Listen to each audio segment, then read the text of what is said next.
అందశ్రీ ఒక ప్రజాగాయకుడు, వాగ్గేయకారుడు. అందువల్లనే అందరికీ తెలంగాణలో పరిచయం ఏంటో నాకు కూడా అట్లనే పరిచయం ఏంటి. ఆ తర్వాత మేము మీటింగులు పెట్టి తెలంగాణ కోసం సభ ఎక్కడ పెట్టినా వచ్చి మాటాపాట వినిపించేవాడు. ఆ మీటింగులను విజయవంతం చేయడానికి తోడ్పడేవాడు. చాలా గొప్ప పాత్ర ఆయనది.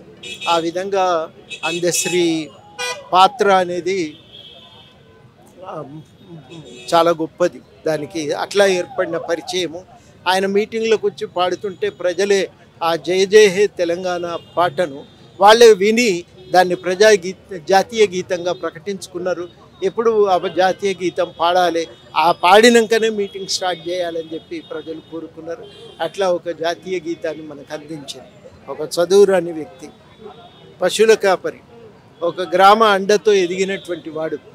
అటువంటి వాడు ఒక జాతీయ గీతాన్ని రాసే స్థాయికి రావటం అంటే ఆయన శక్తి ఎంతటిదో మనం ఊహించవచ్చు. ఆ విధంగా ఆయన ఒక స్ఫూర్తిగా మిగిలిండు తెలంగాణకి. తెలంగాణ సమాజం ఇవాళ ఆయనను మర్చిపోలేదు, ఆయనను నిరంతరం ఆయనను ఆదరిస్తుంది.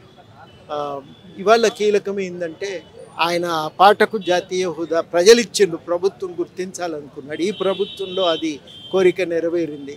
రెండవది చాలా ముఖ్యమైందంటే ఆయన కోరుకున్నది ప్రభుత్వము. తెలంగాణ అంటే ప్రజలు, మట్టి కాదు ఇది. ఆ ప్రజల సంక్షేమం కోసం ప్రభుత్వాలు పనిచేయాలి, చేయకపోతే మనలాంటి వాళ్ళని చెప్పాలి అని. ఆ ప్రభుత్వంతో ఆ మేరకు ఒక చెప్పుకోవటానికి తువ్వ వెతుక్కున్నాడు. అది దొరకనప్పుడు బాధపడ్డాడు.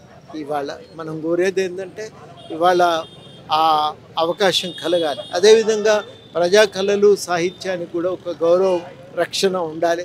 దానికోసం ఒక వేదిక నిర్మించి పని చేయవలసిన అవసరం ఉంది. ఆ కృషి కొనసాగాల్సిన బాధ్యత మన అందరి మీద ఉంది. తద్వారా మనం అందశ్రీని కాపాడుకున్న వాళ్ళమవుతాం, ఆయనను స్మరించుకున్న వాళ్ళమవుతాం. జోహార్ అందశ్రీ. ఈ మధ్యనే ఒక 2 నెలలు అయింది. మొన్ననే ఫోన్ చేసిండు, కలుద్దామనుకున్నాడు. కానీ ఈ రూపంలో కలవలసి రావటమే బాధాకరం.